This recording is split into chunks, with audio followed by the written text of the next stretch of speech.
আসসালামু আলাইকুম, সকলকে স্বাগতম ইলেকট্রনিক ফিল্ম মিডিয়ার সম্মানিত সদস্যবৃন্দ। আমি খুবই সম্প্রতি জয়েন করেছি, গতকাল আমি উত্তরা বিভাগে জয়েন করেছি। আমি ডিসি ফাইন্যান্স হিসেবে কাজ করছিলাম। জয়েন করার আগেই আমি 10 তারিখ রাতে, বিশেষ করে আমার পদায়ন হওয়ার পরে আমি গিয়েছি। যাওয়ার পরে আমি এলাকাটা দেখার জন্য গিয়েছি। তো গিয়ে আমি জানতে পারলাম যে ফোর্সদেরকে ব্রিফ করার এক পর্যায়ে আমার অফিসে আমি জানতে পারলাম যে উত্তরখান থানাধীন ইয়েতে পুরানপাড়া বাতান এলাকায় এরকম একটা রহস্যজনক হত্যা ঘটনা ঘটেছে। তো সেই ঘটনায় আমি জানতে পেরে আমি ওখানে জানলাম আমাদের এডিশনাল এসপি ওখানে আছেন, আমাদের দুজন জোনাল এসি রয়েছে, নাসিব এবং পরে সাদ্দাম ছিল, ওকে সহ আমাদের ওসি রয়েছে, সকল অফিসাররা সেখানে রয়েছে, তারা ঘটনাস্থলে আছে। তো তারপরে আমি নিজেও চলে গেলাম। চলে যাওয়ার পরে আমি জানতে পারলাম, আমিও ঘটনাস্থলে গেলাম, দেখলাম যে এই পুরানপাড়া বাতান এলাকায় যারা শাহিন শাহনওয়াজের যে একটা 6তলা বিল্ডিং এর 4 তলায়, আমরা জানলাম এটা 6 নম্বর ফ্ল্যাট, ওইটা ওখানে হাবিবুল্লাহ বাহার ডিগ্রি কলেজের যে সাবেক উপাধ্যক্ষ জনাব সাইফুর রহমান ভূঁইয়া, ওনার এজ হবে 49 বা 50। তো উনি খুন হয়েছেন। ওনাকে আমরা এই বিষয়টা জানতে পেরে দেখলাম যে রুমের মধ্যে রক্ত তখনও বেশ জমাট বাঁধা। আমরা ওখান থেকে আমাদের রক্তমাখা ছুরি, আমাদের টিম রয়েছে, আমাদের সাব ইন্সপেক্টর, ওসি সকলে ওই আমাদের যে বিছানার বেডশিট এগুলো আমরা জব্দ করেছি, জব্দ করে থানায় নিয়ে গিয়েছি। থানায় নিয়ে গিয়ে আমরা এই বিষয়ে এই মামলার রহস্য উদ্ঘাটনের জন্য আমরা একটা টিম ওয়ার্ক করে আমি সহ আমাদের এডিশনাল এসপি, এডিসি, আমাদের দুজন এসি, আমাদের অফিসার ইনচার্জ উত্তরখান থানা, তদন্ত এবং সব অন্যান্য সাব ইন্সপেক্টর বৃন্দ মিলে আমরা বসে এই বিষয়ে রহস্য উদ্ঘাটন দ্রুত যাতে এটা ডিটেক্ট করা যায়, করার জন্য আমরা সারা রাত ধরে এখানে সিডিআর অ্যানালিসিস করি এবং সিসিটিভি ওই এলাকায় আছে কিনা এগুলো দেখে, এবং যারা সাইফুর রহমানের তখনও তিনি জীবিত ছিলেন, তো যখন তাকে যারা হসপিটাল নিয়ে গিয়েছে তাদেরকে জিজ্ঞাসাবাদ করে, স্থানীয়দের জিজ্ঞাসা করে আমরা এই সম্পর্কে আমরা একটা প্রাথমিক ধারণা গ্রহণ করি এবং সেখান থেকে আমরা অপারেশন প্রস্তুত করি। আমাদের বিভিন্ন 3-4টে টিমকে আমরা বিভিন্ন দিকে আমরা পাঠিয়ে দিই, আমাদের বিভিন্ন ডাইমেনশন আমরা গ্রহণ করি যে এইগুলোর মধ্যে আমাদের এই ঘটনা হয়তো ডিটেক্ট হবে। তো আমরা এক পর্যায়ে সফল হই। আমরা জানতে পারি, আমরা একটা টিমের মধ্যে আমরা জানতে পারি যে আমরা দুজনকে আমরা গ্রেপ্তার করি ফরিদপুর থেকে দুজনকে, স্বামী স্ত্রী দুজনকে গ্রেপ্তার করে আমরা নিয়ে আসার পরে আমরা জিজ্ঞাসাবাদ করে আমরা জানতে পারি যে এদের দুজনের একজনের নাম হচ্ছে নাজেম, তার স্ত্রীর নাম হচ্ছে রূপা। নাজেমের বয়স হবে 21 বছর বা 22 বছর, রূপার বয়স হবে 20-21 বছর। তো তারা 6-7 মাস আগেই মোবাইলের এই ফেসবুকের যুগে কমিউনিকেশনের মাধ্যমে তাদের সম্পর্ক হয় এবং তার বিবাহ বন্ধনে আবদ্ধ হয়। তো নাজেমের বাড়ি হচ্ছে নীলফামারীর জলঢাকা, আর তার ওয়াইফ যে রূপার বাড়ি হচ্ছে সালতা, ফরিদপুর। তো এরা যে রংপুর থেকে, এরা মূলত রংপুর থেকে আসছে, লালমনি এক্সপ্রেসে এসেছে কমলাপুর রেল স্টেশনের নামে এরা আবার পরবর্তীতে চলে যাবে ফরিদপুরে চলে যাবে। ট্রেনের জন্য তারা ওয়েট করতেছিল 8 নম্বর প্ল্যাটফর্মে। এক পর্যায়ে এই নাজেম তার স্ত্রীর বলল যে আমি নাস্তা নিয়ে আসি, তুমি এখানে ওয়েট করো। ইন দ্য মিন টাইম রূপা কিছুটা ঘুমিয়ে পড়েছে। তার ব্যাগ, তার যে জিনিসপত্র পার্স ছিল এগুলো হারিয়ে যায়। এরপর সেই রূপা তখন একটু সম্বিত ফিরে সে খোঁজাখুঁজি করে দেখে তার ব্যাগ হারিয়ে গেছে, তার পার্স হারিয়ে গেছে। তখন সে আশেপাশের লোকজনকে জিজ্ঞেস করতেছিল। একটা পর্যায়ে আর একটা মহিলা যাচ্ছিল, তাকে সে ডেকেছে। কিন্তু ওই এলাকায় সাইফুর রহমান ভূঁইয়া ওই জায়গাটার মধ্যে যাচ্ছিল, সে কাছাকাছি এসে তাকে জিজ্ঞেস করলো যে তুমি কি আমাকে ডেকেছো? তখন রূপা বলেছে যে না, আমি আপনাকে ডাকিনি, আমি ওই মহিলাকে ডেকেছি। তখন বললো যে পাশাপাশি জিজ্ঞেস করেছে যে তোমার কি হয়েছে, তুমি তখন বলেছে যে আমার ব্যাগ হারিয়ে গিয়েছে, আমার টাকা পার্স হারিয়ে গেছে, আমার টাকা পয়সা যা ছিল সব হারিয়ে গিয়েছে, আবার আমি ফরিদপুরে যাব, এখন আমি কিভাবে যাব। আর বলছে তোমার সাথে কি আর কেউ আছে? যে আমার স্বামী আছে, সে রাস্তা আটকে গেছে। তো এর নামে আরো কথাবার্তা হয়েছে। এর মধ্যে নাজেম চলে আসছে, আসার পরে বলছে তোমরা কি করো? ওরা বলছে যে আমরা কিছু করি না এরকম। তো আমরা ইয়েতে তো তখন বলেছে যে তোমরা আমার সাথে চলো, আমার 6 তলা বাড়ি রয়েছে, আমার গাড়ি রয়েছে, তুমি ড্রাইভিং শিখবে, শিখে তুমি আমার গাড়ি চালাবে, আর আমার স্ত্রী আছে, ছেলে আবার স্কুলে পড়াশোনা করে, আমার 6 তলা বাড়ি, তুমি বাবার বাসায় কাজ করো। এই কথা বলে ওদেরকে প্রথমে রিক্সায় উঠিয়ে ওখান থেকে তারপরে বাসে নেয়, বাসে নিয়ে উত্তরার থেকে তাদেরকে অটোতে চলে যায়, গিয়ে এই যে পুরানপাড়া বাতান উত্তরখানে এই বাসায় তারা তোলার পরে দেখে যে লক, ওই চাবি দিয়ে খুলছিল। তখন রূপা জিজ্ঞেস করেছে তাকে যে আপনি তো বললেন আপনার স্ত্রী আছে, এখানে আপনার স্ত্রী কোথায়? আপনি তো নিজে আপনার তালাবদ্ধ রূপ বাসা। তখন বলেছে যে না, আমার স্ত্রী আর এক বাসায় চলে গেছে, 4-5 দিন পরে আসবে। এরপরে যা ওরা ভেতরে থাকার পরে এরপর এইটা হচ্ছে আপনার রোজার আগের দিনের কথা, পরের দিন রোজা শুরু হবে। তো এর মধ্যে আপনার এই যে থাকার মধ্যে আস্তে আস্তে রূপা বক্তব্য মতে, আমাদের জিজ্ঞাসাবাদে যে বক্তব্য দিয়েছে, যে স্বীকার করেছে যে তার এই বিভিন্ন সময়ে এই সাইফুর রহমান তাকে শ্লীলতাহানি করত, তাদের যৌন লালসা তার পূরণ করার জন্য নানাভাবে তাকে যৌন নির্যাতন করত।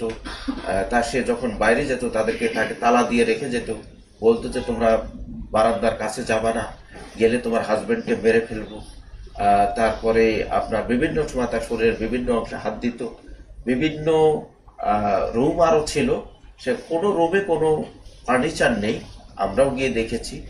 একটা রুমেই শুধু একটা খাট রয়েছে, সেখানে বলতো অন্য রুমে থাকতে দিত না। একটা রুমেই তারা শুধু 3 জনেই, মাঝখানে ছেলেটা থাকতো সাইফুর রহমান এক সাইডে, মেয়েটা এক সাইডে। বিভিন্ন সময় মেয়েটার গায়ে হাত দিত। তো এইভাবেই চলছিল। মেয়েটা খুবই বেশি এই বিষয়ে তার স্বামীকে যেহেতু মেরে ফেলতে চায়, তো সে কারণে সে এটা ভয়ে তার স্বামীকেও কথাগুলো বলতে পারছিল। তো এক পর্যায়ে শেষের দিন যেটা হচ্ছে 9 তারিখ দিবাগত রাতে, 10 তারিখ শুরুতে যেটা হয়েছে, 3 জন একসাথে শুয়েছে। এক পর্যায়ে মেয়েটা গায়ে এসে হাত দিচ্ছিল, ওই ছেলেটার হাত উপর দিয়ে দেওয়ার পরে তারপরে কিছুক্ষণ পরে ছেলেটা যখন ঘুমিয়ে গিয়েছে, রূপার হাজবেন্ড নাজেম, তখন সে উপর থেকে উঠে গিয়ে তাকে করার জন্য, হয়তো রেপ করার জন্য তাকে শরীরে উঠেছে। এক পর্যায়ে এই ধস্তাধস্তির পর্যায়ে এই নাজেম ঘুম থেকে উঠে যায়। ঘুম থেকে উঠে সে তাকে চিৎকার করে যে তুমি তাকে ছেড়ে দাও, রূপাকে ছেড়ে দাও, নাহলে কাবিগুল করবে। এই মধ্যে সে যখন ছাড়ছিল না, তখন তাকে করলো, সে রুম থেকে গিয়ে রান্নাঘর থেকে একটা বটি নিয়ে আসলো। বটি নিয়ে এসে তখনও নাজেম বা রূপার বক্তব্য মতে যে তার শরীরের উপরেই হচ্ছে আপনার সাইফুর রহমান ভূঁইয়া, তখন তাকে কোপানো শুরু করে এই বটি দিয়ে। মাথার এই খুলিতে অনেকগুলো কোপ রয়েছে। এরপর যে সে ঠেকাতে যাচ্ছিল, তার হাতের অনেকগুলো কোপ রয়েছে, অনেকগুলো কোপ খেয়েছে শরীরের বিভিন্ন জায়গায়। তো এক পর্যায়ে সে দৌড় দিয়ে বাথরুমের মধ্যে ঢুকে সিটকিনি দিয়েছে। দেওয়ার পরে এরা বাথরুমের বাহির থেকেও সিটকিনি দিয়ে রুমে তালা দিয়ে, ওর একটা মোবাইল ছিল, একটা পার্স ছিল, আর ওই চাবির একটা বোঝা ছিল, প্রায় 10-12টা চাবি বা 7-8টা চাবি হবে, বোঝা দিয়ে এরা চলে যায়। তো তারপরে সাইফুর রহমান হয়ে কোনোভাবে ভেঙে টেঙে প্লাস্টিকের দরজা, যেহেতু বাথরুমে বের হয়ে ব্যালকনিটা বারান্দা, ছোট বারান্দা দেখেছে। এবার চিৎকার করলে তখন স্থানীয় লোকজন এসে তাকে দ্রুত হাসপাতালে নিয়ে যায়। হাসপাতালে প্রথমে বাংলাদেশ মেডিকেলে নিয়ে যায়, তারা সেখানে নেয়নি এই পরিস্থিতি দেখে, বা তাদের সাপোর্ট ছিল না, তারা গ্রহণ করেনি। তারপরে তারা রেডিকেল হসপিটালে নিয়ে যায়, সেখানেও তারা নেয়নি। তারপরে লেকভিউ হসপিটালে নেওয়ার পরে সেখানে তারা চিকিৎসা কিছুটা শুরু করে। আধা ঘন্টা পরে তারা জানিয়ে দেয় যে না, সে ডিক্লাইন করেছে, মারা গেছে। তো আমরা এই ঘটনা আমরা আমাদের যে টিম আমি সহ আমাদের টোটাল টিম অক্লান্ত পরিশ্রম করেছে ওই দিন রাতে। বিশেষ করে আমাদের এডিসি, দুজন এসি, আমার সাথে এক এসি আছে, ও অনেক পরিশ্রম করেছে, টেকনোলজিক্যাল কাজগুলো করেছে। আমাদের ওসি তদন্ত, আমাদের সাব ইন্সপেক্টররা, অন্যান্য সদস্যবৃন্দ, আমরা খুবই ডেডিকেটেডলি কাজটা করেছি। কারণ দ্রুততম সময়ের মধ্যে এটা যদি আমরা রহস্য উন্মোচন না করতে পারি, তাহলে হয়তো দেরি হয়ে গেলে হয়তো আমাদের কাজটা কঠিন হবে। তো আমরা সফল হয়েছি। আমরা দুজন আসামিকেই আমরা বিজ্ঞ আদালতে প্রেরণ করেছি। তারা সিআরপিসি 164 ধারায় জবানবন্দি দেবে, স্বীকারোক্তি প্রদান করবে আশা করছি। আমরা বিজ্ঞ আদালতে প্রদান করছি। আমরা মনে করছি যে এটি একটি অত্যন্ত প্রায় 12 ঘন্টারও কম সময়ের মধ্যে এরকম একটি ক্লুলেস হত্যা মামলা রহস্য উন্মোচন করেছে। এটা আমাদের একটি অত্যন্ত বড় সফলতা বলে আমি মনে করছি, এবং আমি আমার টিমকে অভিনন্দন জানাচ্ছি। এই ক্ষেত্রে আমাদেরকে সার্বক্ষণিক সহযোগিতা, আমাদেরকে দিক নির্দেশনা প্রদান করেছেন।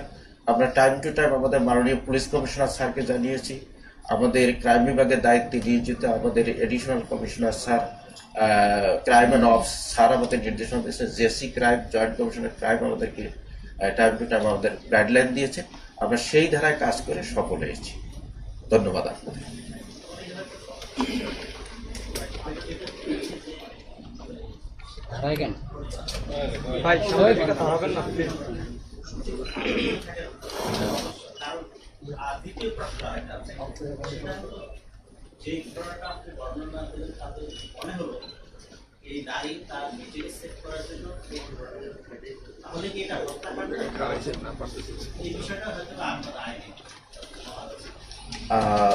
সাইফুর রহমান ভূঁইয়া, তিনি তার স্ত্রী, তার বাসা হচ্ছে আমাদের শান্তিবাগে, আমাদের রাজারবাগ পুলিশ লাইন্সের 3 নম্বর গেটের অপোজিটে। তো সেখানে তার 2 সন্তান, এক সন্তানের বয়স দুটো ছেলে।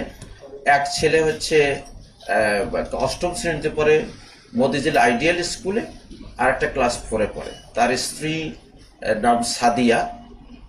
তারা এই বাসায় ছিল ডিসেম্বর পর্যন্ত। এখনো আছে তার স্ত্রী এখানে।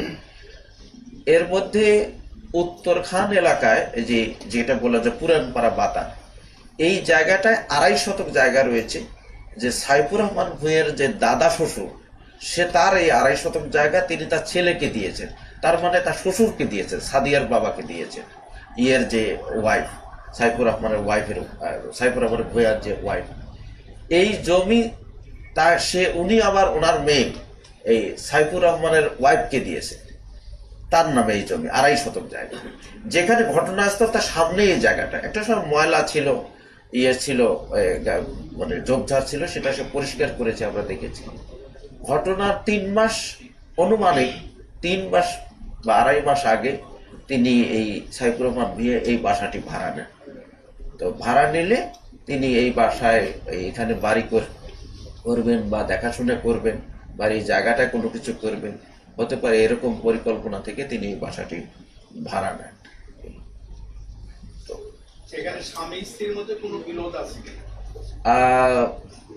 থাকতে পারে। আমরা ওইদিকে আমরা যেটা ওনার স্ত্রীকেও আমরা জিজ্ঞাসাবাদ করেছি। আমরা এই ঘটনায় অন্য ওই যে বলেছি প্রথম দিকে আমরা প্রাথমিক তথ্য কালেক্ট করে আমরা বিভিন্ন দিকে তদন্তকার নিয়েছি, যে আমরা কোন দিক থেকে সফল হবে আমরা দেখলাম। তো আমরা তখন জিজ্ঞাসাবাদ করেছি, সেই ধরনের আমরা কোনো তথ্য বা কোনো আমাদের ইনফরমেশন আমরা পাইনি। কোনটা বলুন? যেটা বলেছেন যেটা এটা হত্যা মামলা না, ডেফিনেটলি এটা একটা হত্যা মামলা। যিনি দেখেছেন যে আপনি এই অবস্থায় তাকে হত্যা করেছে, এটা হয়তো আদালতে যখন এই মামলা যাবে, যখন এই মামলা ট্রায়ালে যাবে, ট্রায়াল হবে, তখন হয়তো বক্তব্য, যখন দেখেন ডিফেন্স পক্ষের লয়ার যখন বক্তব্য দেবেন, তখন কোর্ট কোনো কিছু যদি প্রিজিউম করে কনসিডারেশনে নেয় সেটি। বাট এটা ডেফিনেটলি এই পর্যায়ে আমাদের কাছে এটা একটা হত্যা মামলা, এবং হত্যা মামলা হিসেবেই মামলা রুজু হয়েছে।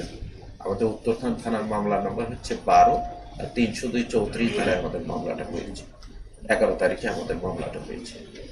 একটা বিষয় সেটা হচ্ছে যে এই যে তাদেরকে অ্যারেস্ট করলেন, আসলে সেটি আলটিমেটলি ধর্ষণ হয়েছে কিনা সেটা আপনারা পরিচয় বলেছেন, সেটা নাকি ধর্ষণের চেষ্টা, কোনটা? আমাদেরকে যেটা বলেছে যে আমাদের কাছে যেটু স্বীকারোক্তি দিয়েছে, তার বিভিন্ন সময় শরীরের বিভিন্ন স্পর্শকাতর জায়গায় হাত দিয়েছে। তাকে যখন বাইরে যেত সে দুজনকে তালা দিয়ে যেত, বা তার ছেলেটাকে যখন ছেলেটার সামনে মেয়েটি বলেছে যে ছেলেটি আমার হাজবেন্ডের সামনেই সে বিভিন্ন সময় আমার শরীরে হাত দিত, আমার জড়ায় ধরতো, এই কথাগুলো আমাদেরকে বলেছে।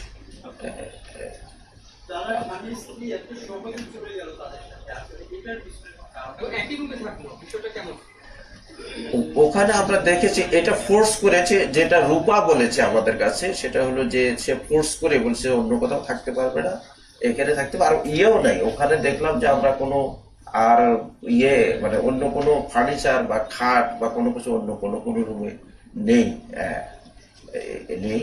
আর ওটা ফোর্স করেছে এই এই ওই ওই ওই ছেলেটাকে মেরে ফেলার হুমকি দিত সবসময়। রূপা বলেছে যে আমার হাজবেন্ডকে আমি খুবই ভালোবাসি, এই জন্য আমাকে, যেহেতু আমার এই কষ্টের কথাটা আমি বলতে পারছিলাম না আমার হাজবেন্ডকে, যেহেতু বলছে তুমি যদি এই কথা ওকে বলো তাহলে তোমরা কোনো কিছু একটা মেরে ফেলবে। তো উনি যখন যেতেন বাইরে তখন তালা দিয়ে যেতেন। আচ্ছা, আপনি বলছেন যে মোবাইলের মাধ্যমে যোগাযোগ করে তাদের পরিচয় দিয়েছে, তারপর বিয়ে হয়েছে। স্বামী তো ওদের দুজন। কিন্তু এই টেকনোলজির যুগে ওনারা তো 999-এও ফোন করে এই ব্যাপারে সাহায্য চাইতে পারতেন, যে ওনাদেরকে এইভাবে ধরেন আটকে রেখে এত ইজি জিনিসগুলো আসলে মেবি তারা তো আমার কাছে, ওরা যাদের রূপা এবং নাজেমের যে বিষয়টা, রূপা এবং নাজেমের যে বিষয়টা, ওরা যে খুব বেশি শিক্ষিত মানুষ তাও না, হয়তো লেখাপড়া ওরকম নেই, আপনারা ছবি দেখলে বুঝতে পারবেন। আর বয়সও খুব কম, 20-22 বছর, 22 বছরের মধ্যে। আর ওদের মোবাইলও ছিল না, প্রায় ছিল বা ছিল না, বা তাদের মাথায় হয়তো ওটা আসেনি, আমরা এই বিষয়ে তারা করেনি আর কি। এটা এটা ওরা যেটা বলেছে তাকে ফোর্স, বাধ্য করেছে, তারা ফোর্স করেছে যে এখানেই থাকতে হবে, এই অন্য কোনো রুমে থাকা যাবে না। এই ধন্যবাদ। আমরা শেষ দেখি। হ্যাঁ,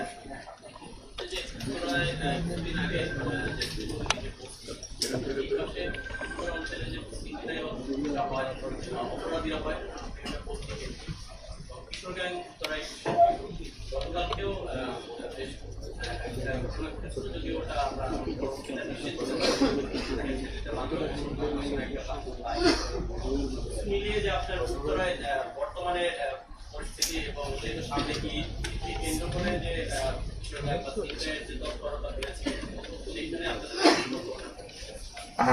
আমি ধন্যবাদ আপনাকে এই তথ্য দেওয়ার জন্য। আমি গতকাল এখানে জয়েন করেছি, এই ঘটনায় আমি সম্পৃক্ত হয়েছি জয়েন করার আগের দিন। তো আমি এই তথ্যটা আপনার কাছে জানলাম। আপনারা জেনে থাকবেন যে ছিনতাই ছিল, ছিনতাইয়ের কিন্তু অনেক কমে এসেছে এখন, খুব দ্রুততার সহিত পুলিশের যে তৎপরতার কারণে এটা কমে এসেছে।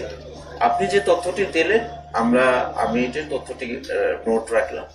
আমরা নিশ্চয়ই, আপনারা আরো তথ্য আমাদেরকে দেবেন এই ধরনের অপরাধের। ঈদের সামনে, ঈদকে কেন্দ্র করে মলম পার্টি, অজ্ঞান পার্টি, ছিনতাই, ডাকাতি, ব্যাংক ডাকাতি, আপনারা যে কোনো তথ্য আমাদেরকে দেবেন। আমরা আশা করি আমাদের এই সক্ষমতা রয়েছে, আমরা যে কোনো ধরনের অপরাধকে দ্রুততার সহিত প্রতিরোধ করে এটাকে কাঙ্ক্ষিত লেভেলে কমিয়ে আনার বা নির্মূল করার। ধন্যবাদ। ধন্যবাদ সবাইকে। ইতিমধ্যে যে গতকাল পল্টন